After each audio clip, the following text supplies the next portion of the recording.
Hello students, welcome to Hindi Mitra. ഇന്നത്തെ ക്ലാസ്സിൽ CBSE 10ാം ക്ലാസ്സിലെ സ്റ്റുഡൻസിന് വേണ്ടിയുള്ളതാണ്. കോഴ്സ് എയിലെ ക്ഷിതിജ് എന്ന ടെക്സ്റ്റ് ബുക്കിലെ ഒരു കവിത പരിചയപ്പെട്ടാലോ?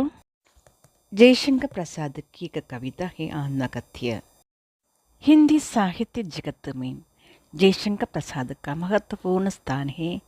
वे एक छायावादी कवि है. जयशंकर प्रसाद कहानी, उपन्यास, कविता, नाटक ये सब लिखे हैं. उनकी श्रेष्ठ रचना है कामायनी. उनका जन्म वाराणसी में हुआ.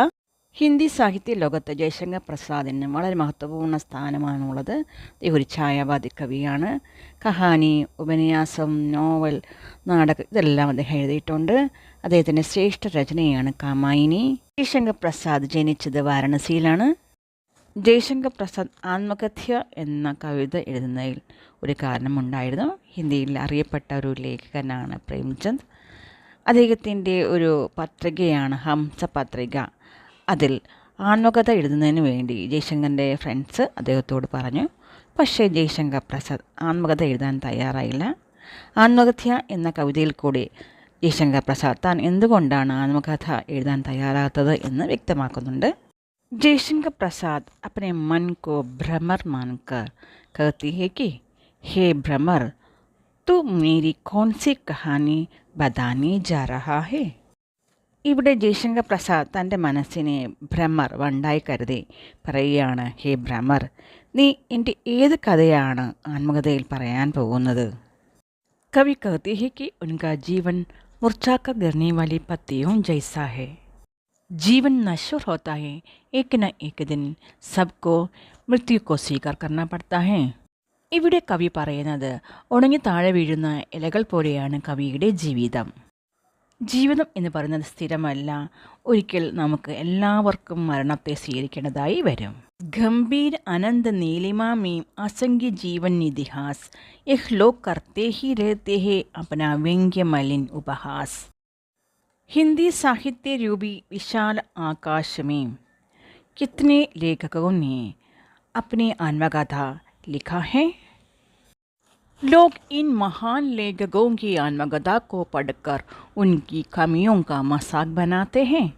വിശാലമായ ഹിന്ദി സാഹിത്യത്തിൽ എത്രയോ ലേഖകന്മാർ അവരുടെ ആത്മകഥ എഴുതിയിട്ടുണ്ട്. ആളുകൾ ഈ ലേഖകരുടെ ആത്മകഥ വായിച്ച് അവരുടെ കുറവുകളെ പരിഹസിക്കാറുണ്ട്. ഇവിടെ ജയശങ്കർ പ്രസാദ് താൻ ആത്മകഥ എഴുതാൻ തയ്യാറല്ല എന്നതിൻ്റെ കാരണമാണ് ഇവിടെ പറയുന്നത്. തബ് ഭി കഹത്തെ ഹോ കഹ ഡാലും ദുർബലത അപ്നി ബീത്തി തും സുൻകർ സുഖ പാവോഗെ ദേഖോഗെ ഏ ഗാഗർ രീതി കിന്തു കഹി ഐസാ ന ഹോ കി തും ഹി ഖാലി കർനെ വാലെ അപ്നെ കോ സമझो മേരാ രസ് ലേ അപ്നെ ഫർനെ വാലെ. कवि अपने दोस्तों से पूछते हैं कि क्या तुम मेरी कहानी को सुनकर सुख प्राप्त कर सकोगे? मेरा जीवन रूपी घड़ा खाली है. मेरा जीवन दुख और कमियों से भरा है. कवि अपने दोस्तों से पूछते हैं कि मेरी आत्मकथा पढ़कर मेरी दुखों और कमजोरियों का उपहास करना तुम चाहते हो. ഈ വരികൾ കൂടി കവി പറയാൻ ഉദ്ദേശിക്കുന്നത് കവിയുടെ ജീവിതം ഒഴിഞ്ഞ ഒരു കുടം പോലെയാണ്. അദ്ദേഹത്തിൻ്റെ ജീവിതത്തിൽ ദുഃഖങ്ങളും കുറവുകളും മാത്രമേ ഉള്ളൂ. തൻ്റെ ആത്മകഥ വായിച്ച് തൻ്റെ കുറവുകളും ദുഃഖങ്ങളെയും പരിഹസിക്കാനാണോ തൻ്റെ കൂട്ടുകാർ ആഗ്രഹിക്കുന്നത്? ഏഹ് വിഡംബന അരി സരളതേ തീരി ഹസി ഉഡാവോമേം ഫൂലെ അപ്നി യാ പ്രവഞ്ചന ഔരോങ്കി ദിക്ലാവോമേം. കവി अपने मित्रों की असलियत दुनिया के सामने लाकर उनको शर्मिंदा नहीं करना नहीं चाहते. साथ ही वे अपने निजी पलों को भी दुनिया के सामने नहीं बताना चाहते. ഇവിടെ കവി പറയുന്നത് തൻ്റെ കൂട്ടുകാരുടെ യഥാർത്ഥ സ്വഭാവം തൻ്റെ ആത്മകഥയിൽ കൂടി പറയാൻ ആഗ്രഹിക്കുന്നില്ല. അതവർക്ക് ദുഃഖം നൽകും. തൻ്റെ ജീവിതത്തിലെ വ്യക്തിപരമായ നിമിഷങ്ങളെക്കുറിച്ചും കവി തൻ്റെ ആത്മകഥയിൽ കൂടി പറയാൻ ഉദ്ദേശിക്കുന്നില്ല. उज्जवल गाथा कैसे गावो मधुर चांदनी रातों की हरे खिल खिलाकर हंसते होने वाली उन बातों की मिला कहाँ वह सुख जिसका मैं स्वप्न देख कर जाग गया आलिंगन में आते आते मुस्कया कर जो भाग गया. ജയശങ്കർ പ്രസാദ് ഛായാവാദി കവിയാണ്. ഛായാവാദി കവിതയുടെ വിശേഷതയാണ് പ്രകൃതിവർണ്ണൻ, പ്രേമി പ്രേമികാക്ക വർണ്ണൻ, പ്രേമവർണ്ണൻ, ശൃംഗാരവർണ്ണൻ, മാനവീകരൻ. ഇതെല്ലാം നമുക്ക് ഈ കവിതയിൽ കൂടി കാണാൻ സാധിക്കും. ഈ വരികളിൽ കവി തൻ്റെ പ്രേമികയെക്കുറിച്ചാണ് വർണ്ണിക്കുന്നത്. कवि कहते हैं कि चांदनी रातों में उन्होंने अपने प्रेयसी के साथ एकांत में खिलखिलाकर हंसते हुए उससे प्यार भरी मीठी बातें करते हुए जो समय बिताता था वही मधुर स्मृतियाँ अब उनके जीवन जीने का एकमात्र सहारा है। उन निजी क्षणों का वर्णन वे कैसे कर सकते हैं? കവി തൻ്റെ പ്രേയസിയെക്കുറിച്ചാണ് പറയുന്നത്. ചാന്ദിനി രാത്രിയിൽ പ്രേയസിയോടൊപ്പം ചെലവഴിച്ച നിമിഷങ്ങൾ വളരെ വലുതാണ്. ആ സുന്ദര നിമിഷങ്ങളെക്കുറിച്ച് കവി തൻ്റെ ആത്മകഥയിൽ പറയാൻ ഇഷ്ടപ്പെടുന്നില്ല. मिला कहाँ वह सुख जिसका मैं स्वप्न देख कर जाग गया, आलिंगन में आते आते मुस्कुरा कर जो भाग गया. कवि कहते हैं कि वह सुख कहाँ मिला जिसका वे स्वप्न देखा करते थे, जिस सुख की उन्होंने कल्पना की थी वह सुख उनकी बाहों में आते आते अचानक धोखा देकर भाग गया. यहाँ कवि बताना चाहते हैं कि अब कवि ने अपनी पत्नी के साथ सुखपूर्व जीवन जीने की जो कल्पना की थी वो उनकी मृत्यु के साथ ही खत्म हो गई और उनका सारा जीवन दुखों से भर गया. കവി തൻ്റെ നഷ്ടസ്വപ്നങ്ങളെക്കുറിച്ചാണ് പറയുന്നത്. തൻ്റെ പ്രേയസിയുമായുള്ള സുന്ദര നിമിഷങ്ങൾ സ്വപ്നം കണ്ടുകൊണ്ടിരിക്കുകയാണ്. പെട്ടെന്ന് പ്രേയസിയുടെ മരണം അദ്ദേഹത്തെ വീണ്ടും ദുഃഖത്തിലാക്കി.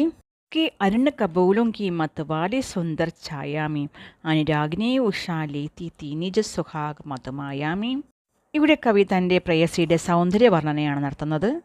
यहाँ कवि कहते हैं कि अपने प्रेयसी की गालों की लालिमा ഉഷാകാലിനി ലാലിമ സെ ബെഡ്കർ ഹെ. കവി പറയാൻ ഉദ്ദേശിക്കുന്നത് രാവിലെ സൂര്യോദയത്തിൻ്റെ ഭംഗിയേക്കാൾ വളരെ മനോഹരമാണ് തൻ്റെ പ്രേയസിയുടെ കവിളിൻ്റെ ആ ചുവപ്പ്. उसकी स्मृति पाते बने हैं तक्के पदे की फंदा की, जीवन को उधेड़ कर देखोगे क्यों मेरी खंदा की. यहाँ कवि एक बताना चाहते हैं कि अपने प्रेयसी की यादों का सहारा लेकर अपने जीवन के रास्ते की थकान दूर करना चाहते हैं. ഇവിടെ കവി പറയാൻ ഉദ്ദേശിക്കുന്നത് തൻ്റെ പ്രേയസിയുമായുള്ള ആ മധുര സ്മരണകൾ കൂടിയാണ് താൻ ഇന്നും ജീവിക്കുന്നത്. ആ സുന്ദരമായ നിമിഷങ്ങൾ ആത്മകഥയിൽ കൂടി പറയാൻ കവിക്ക് താല്പര്യമില്ല. छोटी सी जीवन की कैसी बड़ी कथाएं माज कहूँ, क्या यह अच्छा नहीं कि औरों की सुनता मैं मौन रहूँ, सुनकर क्या तुम फला करोगी मेरी भोली आत्मकथा, अभी समय भी नहीं तक की सोई है मेरी मौन व्यथा.